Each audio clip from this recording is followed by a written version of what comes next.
Sir இந்த ஒரு தடவை மட்டும் உதவி பண்ணுங்க சார். உங்கள் வீட்டுக்காரரு டிரைவராக எங்கள் கம்பெனியில் வேலை செஞ்சுட்டு இருந்தது வாஸ்தவம் தான். அவர் இருக்கிற வரைக்கும் மாதம் சம்பளம் கரெக்டாக கொடுத்துட்டு இருந்தோம். அவர் இறந்ததுக்கு அப்புறமா எங்களால் என்ன முடியுமோ அதை பண்ணியிருக்கோம். நீங்கள் மறுபடியும் வந்து பணம்னு கேட்டுட்டு இருந்தா எங்களுக்கு மட்டும் பணம் என்ன மரத்துலையா காய்க்குது? கிளம்புங்கம்மா, எனக்கு நிறைய வேலை இருக்கு, கிளம்புங்க.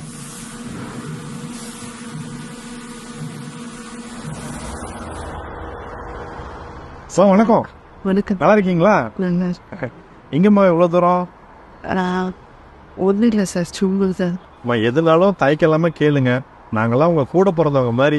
ஒன்றும் இல்லை சார், பாப்பாவோட கடைசி செமஸ்டர் ஃபீஸ் கட்டணும், அதுக்கு.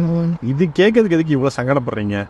உங்கள் அக்கௌண்ட் நம்பர் எங்கள்கிட்ட இருக்கு, நான் உங்களுக்கு பணம் அனுப்பி வைக்கிறேன். வேறு எதுனாலும் எப்போனாலும் தயக்கம் எல்லாமே கேளுங்க, சரிங்களா?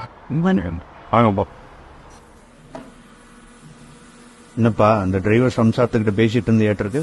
ஆமாப்பா, ஆஃபீஸ் அக்கௌண்ட்லேருந்து அவங்களுக்கு ஒரு 20,000 பணம் அனுப்பிடு. அவங்க பாப்பாவோட காலேஜுக்கு கடைசி செமஸ்டர் ஃபீஸ் கட்டணுமாம்மா, அதான் கேட்டாங்க, அனுப்பிடுப்பா. இப்படியே எல்லாத்துக்கும் கொடுத்துட்டு இருந்தோம்னு நம்ம ஒன்றுமில்லாமல் ஆயிரும். நீ தப்பாக புரிஞ்சுக்கிற. இந்த உலகத்தில் ஒருத்தங்களுக்கு உதவி பண்ணி ஒன்றுமில்லாமல் போனவங்க யாருமே கிடையாது. இங்கே கஷ்டப்பட்டு உழைக்கிற எல்லாருமே பெரிய பணக்காரனாகிறது கிடையாது. ஒரு சிலவங்களுக்கு மட்டும்தான் கடவுள் நிறைய பணத்தை கொடுக்குறான். அப்படி பணத்தை கொடுக்கும்போதே கூடவே ஒரு பொறுப்பையும் கொடுக்குறான். அது என்னன்னா, அவனை சுற்றி இருக்கிற முடியாத கஷ்டப்படுற மக்களுக்கு உதவி செய்யணும் அப்படிங்கிற பொறுப்பு. ஆனால் இங்கே பணம் வச்சுக்க நிறைய பேர் அந்த பொறுப்பை தட்டி கழிச்சிட்றாங்க.